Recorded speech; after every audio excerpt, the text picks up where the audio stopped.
Se acomode, porque agora eu vou te contar a história da minha vida. Especificamente, por que minha vida chegou ao fim.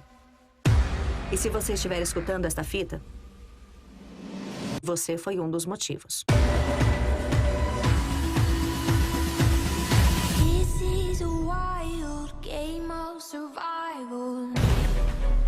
A Hannah tá falando a verdade. Não acredita em tudo o que ouve. Seja lá o que a Hannah achou que viu, ela mentiu sobre isso naquelas fitas porque ela era uma maluca e só se matou pra chamar atenção. A Hannah tinha segredos, Sra. Baker. Os segredos da Hannah. Foi isso que a matou. Talvez eu nunca saiba por que você fez o que fez. Mas posso te fazer sentir o que eu senti. Ainda não sabe de toda a história. O que mais eu preciso saber? Fez lavagem cerebral como o resto deles, mas eu não fiz. Todo mundo é tão legal até que te levem a cometer suicídio. E cedo ou tarde a verdade vai aparecer. 1 em cada 6 brasileiros já pensou em cometer o suicídio. O Brasil é o 8º país onde mais pessoas tiram a própria vida. São 32 casos por dia, segundo o Ministério da Saúde. O que leva uma pessoa a tirar a própria vida? Podemos evitar um suicídio? É o que vamos debater com a psicóloga Priscila Gianeschi, do Espaço Quiron. Está no ar o Observatório do Terceiro Setor, o olhar da cidadania.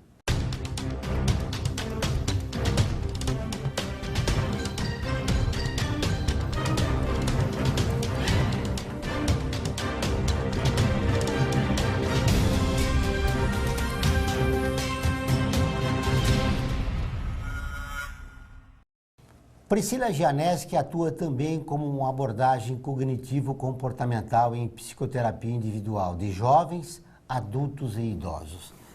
Seja bem-vinda ao Observatório, Priscila. Obrigada.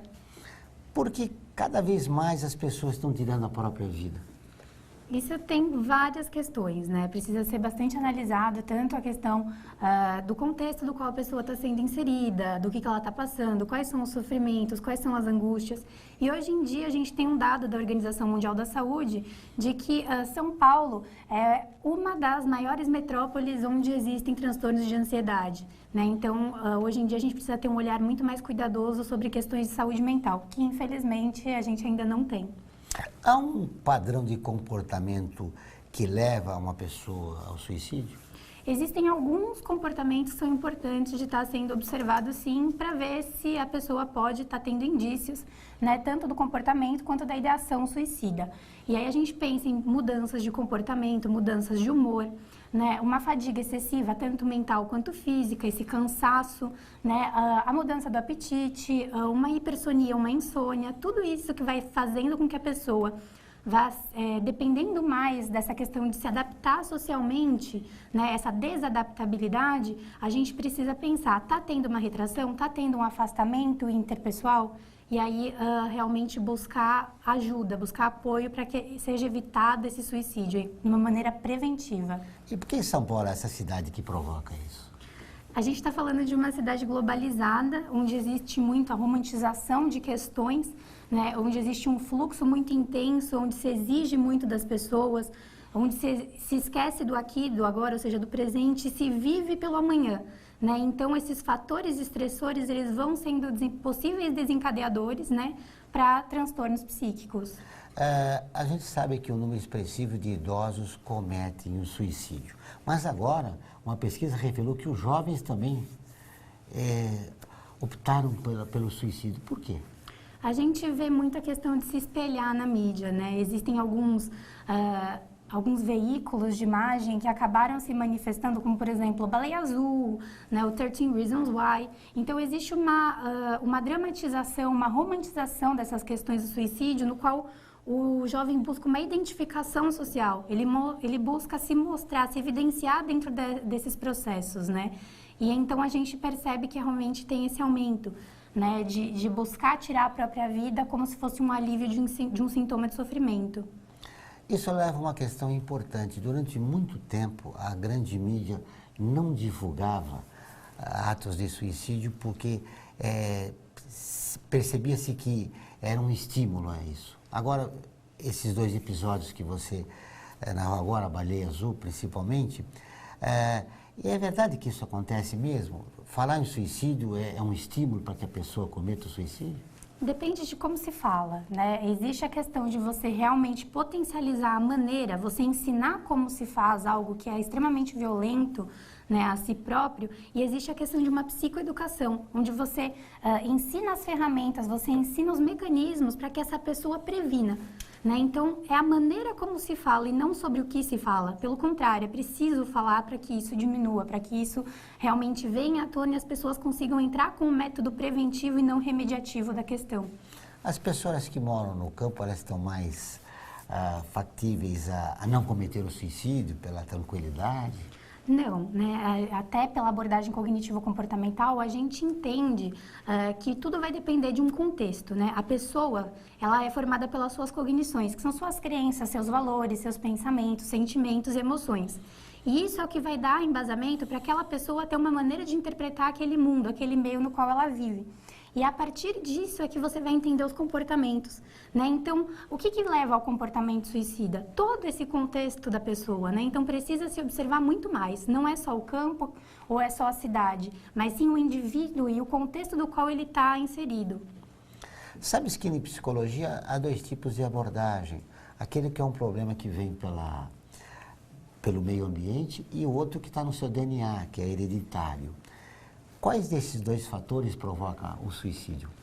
Mais o suicídio? A gente percebe, né, na verdade, as taxas de comorbidade do suicídio com uma relação muito alta relacionada a questões de comportamento, né? Então, essas alterações de comportamento, essas questões de doenças mentais, elas vão favorecer que o indivíduo realmente entre na questão do suicídio, perdão. Aí seria, então, o meio ambiente, quer dizer, a cidade, o local onde ele mora, fatores externos a ele que provocariam o desejo de se matar.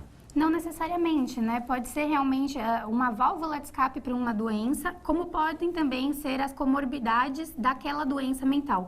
Então, pode ser por conta de uma depressão, que tem alguns estudos que indiciam ter uma questão de carga genética, como pode ser também uma questão de um estresse pós-traumático, que é uma doença de um transtorno de ansiedade. Então, essa pessoa desenvolveu ao longo do tempo.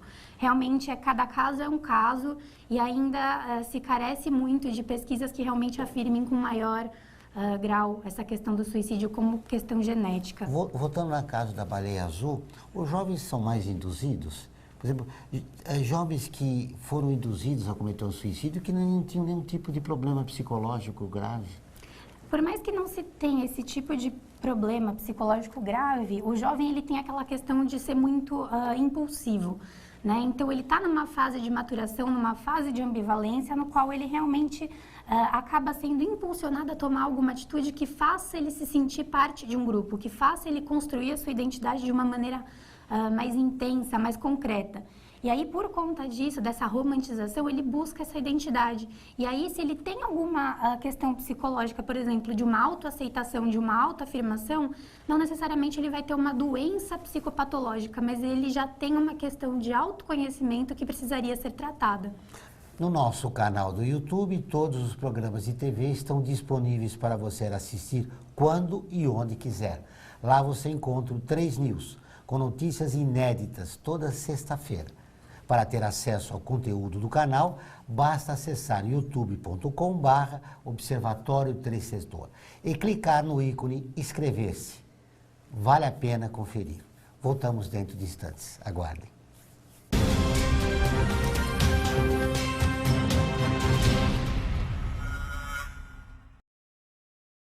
A FUNASP colabora com a USP nas relações entre fundações por meio de fóruns, simpósios, seminários, pesquisas e intercâmbio de informações, além do seu investimento na área social. Para melhores informações, entre no nosso site www.funasp.org.br. FUNASP, um marco entre o universo acadêmico e a sociedade.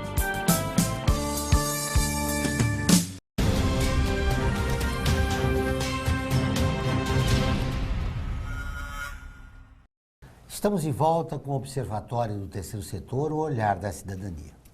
O Observatório do Terceiro Setor está na campanha Setembro Amarelo. Fizemos um programa de rádio e várias matérias no portal sobre o tema. Recebemos vários depoimentos de internautas e vamos ler alguns, preservando a identidade das pessoas para que você, Priscila, possa analisá-lo. Veja, eu tentei 3 vezes e praticamente todos os dias eu penso nisso. Não é fácil, mas é um dia atrás do outro, um passo de cada vez. Mesmo tropeçando, é uma luta para tentar que isso não aconteça de novo. É importante estar buscando ajuda direcionada, né?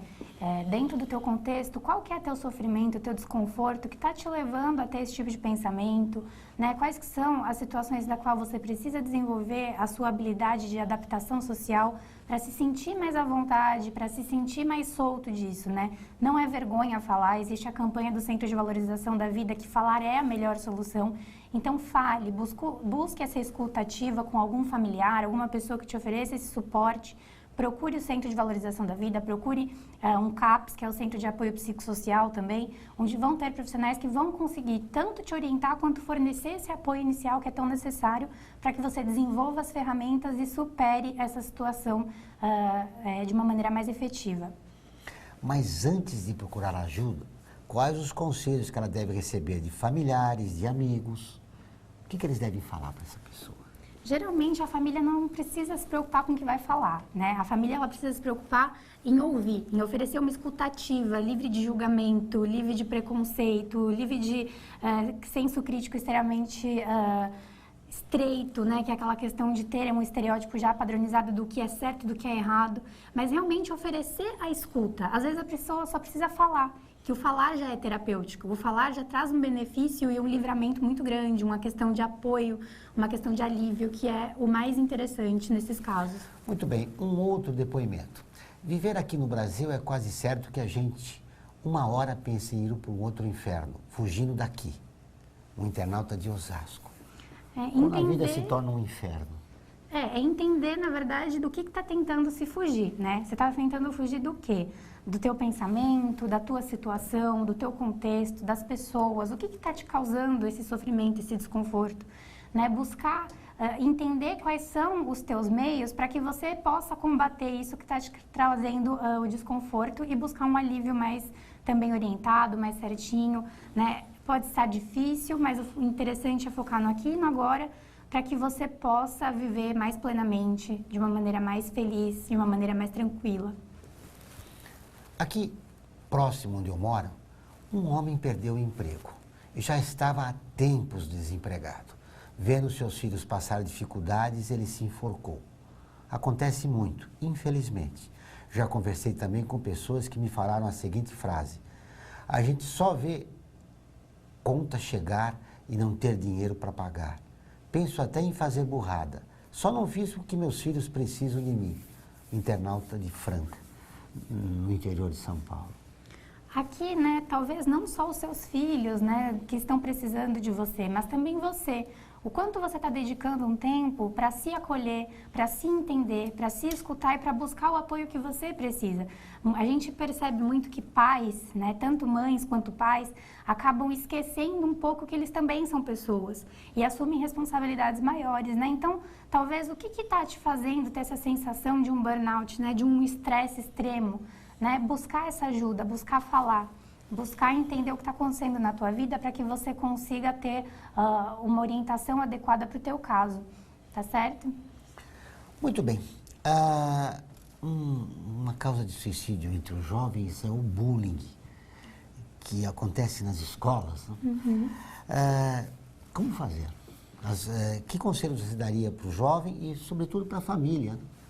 A gente trabalha muito com a questão da psicoeducação, né? Precisa ser falado sobre essa questão, precisa se entender e respeitar os limites, né? Que existem tanto os limites dos outros quanto os próprios limites, buscar uma assertividade, uma comunicação assertiva, oferecer palestras, né? Que empoderem esses jovens de saber quem eles são e que isso não seja um peso, que isso não gere uma arma, né? De violação do direito de ser quem se é, dessa liberdade de expressão.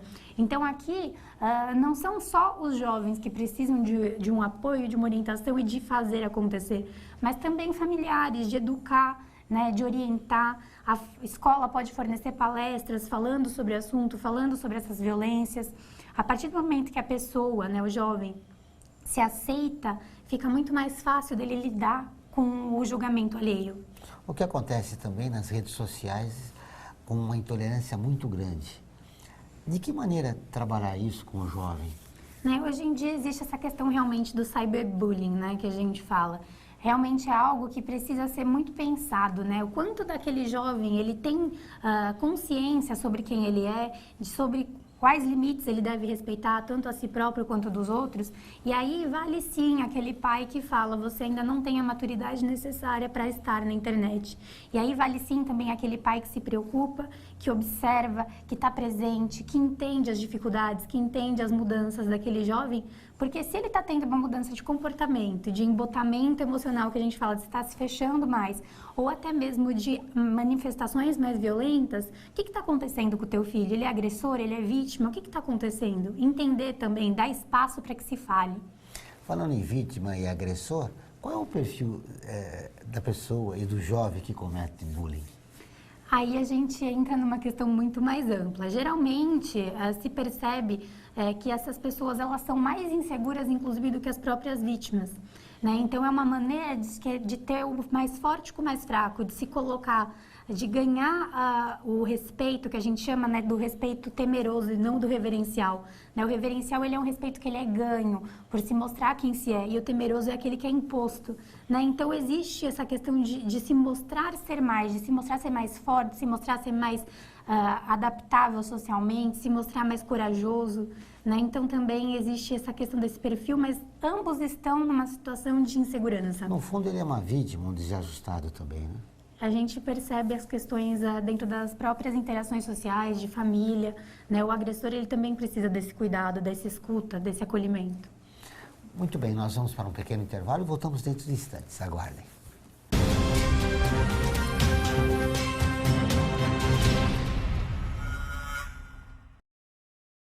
A vida nos traz muitas conquistas, mostrando que todo conhecimento e esforço compensaram em cada detalhe, cada emoção. Estudar na FIA me fez crescer profissionalmente e a conquistar um objetivo maior, que foi a felicidade de ajudar meus filhos numa carreira brilhante. E a FIA compartilha esses sonhos com a melhor estrutura, corpo docente e networking que conduzem ao sucesso e à felicidade. FIA, sua maior conquista.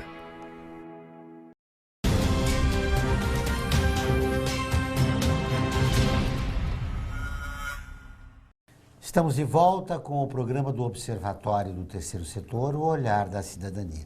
Não esqueça, todas as quartas-feiras, às 17 horas, tem o programa Olhar da Cidadania na Rádio USP, com temas da atualidade e principalmente dos direitos humanos. Anote todas as quartas-feiras, às 17 horas, na Rádio USP, em São Paulo, 93,7, em Ribeirão Preto, 107,9 FM. Muito bem, Priscila. Há um contexto, né, atrás da pessoa que comete o suicídio. Sim, é importante observar dentro dessa pessoa, né, o suicídio ele já é uma manifestação mais da comorbidade de alguns outros fatores, né? A pessoa que chega no ato tão violento do suicídio ou até de uma automutilação, que é uma ideação, uma tentativa do suicídio, ela já pediu socorro algumas vezes antes. Então, tem alterações de comportamento e de estado de humor. Essa pessoa, ela pode, né, ter já alguma manifestação de alguma outra doença psíquica, ou seja, uma doença mental por trás disso, né? Muitas vezes o caso de depressão, né, é bastante comum, dentro de alguns estudos da Organização Mundial da Saúde, inclusive, mostra-se, evidencia-se isso. E também existem questões, né, de correlação com o abuso de álcool e outras drogas legais e ilegais, que são substâncias psicoativas, que vão afetando a personalidade, o humor, né, o comportamento dessas pessoas. E também existe toda uma questão de um contexto social, né, de um contexto cultural do qual aquela pessoa está inserida, né, se tem alguma pressão externa, se não tem, né, como que é falado desse assunto, quanto que é uma sociedade violenta. Então situações de violência, de abusos e de lutos também podem favorecer esse tipo de comportamento, dessa ideação suicida. Acabam levando a pessoa a cometer o suicídio. Há também um motivo clássico que não se fala, também é um amoroso, né? As pessoas têm um rompimento amoroso e acabam cometendo suicídio. Dentro disso, entra um pouquinho no que eu falei sobre a questão de luto, né? O luto, ele é uma questão de perda. A gente entende que o luto, né? A gente entende erroneamente uma questão muito padronizada de que o luto é simplesmente quando alguém morre. E não necessariamente. O luto é uma manifestação de perda. Então, pode ser realmente, sim, a morte, mas como pode ser um distanciamento emocional, um distanciamento afetivo, pode ser uma perda de emprego, pode ser um término de um relacionamento. Tudo isso é a manifestação desse luto. Né? E dependendo do quanto aquela pessoa tem desenvolvido as suas habilidades sociais, né, de adaptação social, ela vai lidar de uma maneira ou outra com esse sofrimento, né, com essa perda. Como lidar com uma perda irreversível como a morte? A gente tem que trabalhar essa questão, a gente busca esse trabalho dentro, né, de uma questão de aceitação, de entendimento, né, de não tentar simplesmente fugir dessa questão, de fugir do seu sentimento, mas compreender o que esse sentimento está trazendo, compreender sobre o que isso está te afetando na tua vida, entender que é um fato imutável, né, entender, focar nas possíveis soluções e não só nos problemas. Né? E aí é um trabalho bastante extenso que a gente trabalha não só com o indivíduo, mas às vezes com os membros familiares também, para que haja realmente uma mudança da maneira de pensar, da maneira de enfrentar aquela situação. Os jornais acabam revelando que a pessoa comete o homicídio e depois se mata. Uhum. Por quê? Isso tem um diferencial? Por que isso acontece? Geralmente existe uma questão de transtornos de impulso que levam a pessoas a tomarem ações mais extremistas, né? Dentro dessa questão do homicídio, provavelmente entra nas questões, né? Claro, cada indivíduo, cada situação é única, então para falar amplamente fica difícil, mas pode-se entender que existam algumas outras questões de disfunções, né? De psicopatologias mentais realmente que levem a pessoa a praticar tal ato com outra pessoa e depois tirar a própria vida por conta desse peso. São chamados crimes passionais. Né? Isso.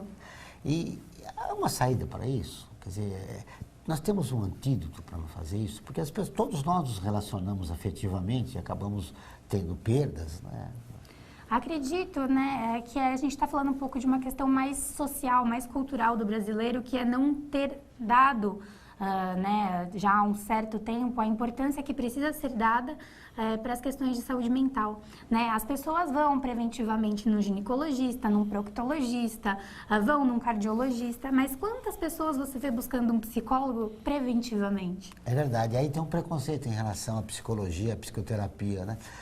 Você procurou ajuda, a pessoa, não estou louco, não estou ficando louco. Aí essa dificuldade, né, de ter essa abordagem com as pessoas para que elas procurem ajuda. Ainda se existe muito essa estereotipia de que psicólogo é coisa de louco, é coisa de quem não é bem ajustado, e não necessariamente, né? A gente tem trabalhos preventivos aí bastante eficientes e eficazes no ponto de favorecer uma melhora de uma qualidade de vida, de favorecer uma inteligência emocional para que se evitem essas questões tão extremistas, né, que a sociedade, esse mundo está tão doente hoje. E como sensibilizar a sociedade que fazer terapia é uma coisa normal, importante para que a pessoa se descubra, né, e inicie um processo de autoconhecimento? Muitos psicólogos estão lutando com isso, né, em alguns movimentos, para tentar levar a psicoeducação, que é o conhecimento sobre determinados assuntos, para a população.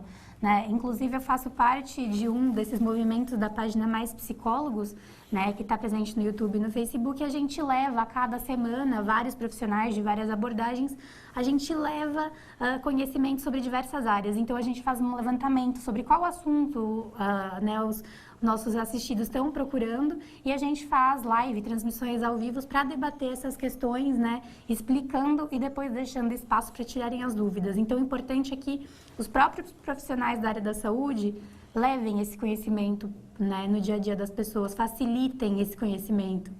Os índios aqui no Brasil, estou comentando há um índice muito grande de suicídio entre os grupos indígenas. Esse processo de extinção, né, dos índios no país estão levando a gente a realizar alguns estudos sobre isso. Como é que você vê essa questão? Eu vejo que existe uma opressão muito grande, né? Existe uma questão de perda da cultura, de perda da identidade. de perda, inclusive, do espaço deles. Então, quando eu falo sobre a questão do suicídio ser uma comorbidade, ou seja, algo que vem depois, né, de uma questão de interações sociais, né, de diminuição de interações sociais, de diminuições de vivências culturais daquele povo, ele vai perdendo a tua identidade, ele vai tendo um processo de luto muito maior, é sociocultural o luto, né, dele, e aí vai tendo realmente essas questões da diminuição da população entre eles, né, nas próprias aldeias, nas outras aldeias, e aí vem também a pessoa que não conhece as próprias aldeias e interfere mais ainda nessas questões violentas. E aí é muito difícil tratar os índios, né? A perda da identidade e o não reconhecimento por parte da sociedade em relação à questão indígena. Aí a gente não falaria nem só de tratamento dos índios, mas tratamento da população mesmo, né? Que interfere tanto naquelas questões de ter um apoio psicológico, de uma equipe que trabalhe para as mudanças que forem necessárias. Muito bem. Para fechar nossa entrevista, seria importante você conversar com o telespectador que nos acompanha, como ela pode perceber, as pessoas podem perceber se há uma demonstração de que aquela pessoa pode cometer o suicídio. Às vezes, nós somos surpreendidos. Um amigo, eu estive com ele ontem e, de repente, ele pula da janela da casa dele e se mata. Isso em questão de horas. Como a gente pode perceber que nós conhecemos, estamos do lado de um suicídio em potencial? É bastante importante observar algumas mudanças, né? Então, você observar a mudança de comportamento ou de humor, então, essa pessoa começa a ter uma reclusão social, essa pessoa começa a se afastar um pouco mais dos círculos que ela frequentava, né? Essa pessoa, ela começa a apresentar uma hipersonia, uma insônia, ela começa a ter perda de apetite ou aumento desse apetite, então a alteração do apetite também é importante. Essa pessoa, ela pode começar a se desligar de objetos pessoais que tenham um valor sentimental, então a pessoa começa a doar roupa, começa a doar carro, começa a doar casa, né? Ela vai realmente se afastando, se desligando aos poucos das interações dela com o mundo e com as outras pessoas também. E aí, vamos buscar ajuda, né? Com certeza. Muito bem. Obrigado pela entrevista, foi um prazer revê-la. Finalizando, o que você diria para o jovem hoje, depois dessa pesquisa que surpreendeu todo mundo aqui no nosso país, que está cometendo cada vez mais o suicídio? O que você diria para esses jovens a respeito do que vale a pena a vida, vale a pena viver a vida verdadeira? A gente sai um pouquinho dessa questão romantizada de que o mundo tem que ser perfeito, né? Diminuir as expectativas, criar metas mais realistas, né? Viver da maneira mais plena e buscar ajuda, né? Se você se sente defasado em algum aspecto da tua vida, de saber lidar em comportamentos sociais, né? Se tem algo que te traz desconforto ou te traz sofrimento, isso não é motivo para deixar de viver. A tua vida conta, né? E existem pessoas que estão disponíveis para entender e te ouvir e te orientar da melhor maneira, né? Então, não desperdiçar essa chance de viver, mas sim buscar viver de uma maneira que te traga maior sensação de acolhimento, de alívio, de bem-estar. Fechando nossa entrevista, obrigado novamente pela nossa conversa. E se quiser deixar algum contato para as pessoas que precisam de aconselhamento, né?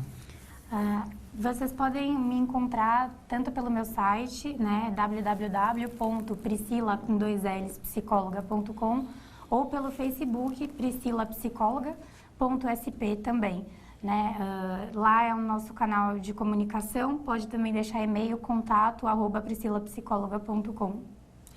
Muito bem, o programa do Observatório do Terceiro Setor dessa semana fica por aqui. Mas para continuar nos acompanhando, acesse o nosso portal observatório3setor.org.br. Participe e fique por dentro das novidades do terceiro setor e do mundo. Lembrando que o Observatório do Terceiro Setor está presente em mais de 40 países e atinge mais de 1 milhão de pessoas todos os meses. Voltaremos na próxima semana com o Observatório do Terceiro Setor, o olhar da cidadania.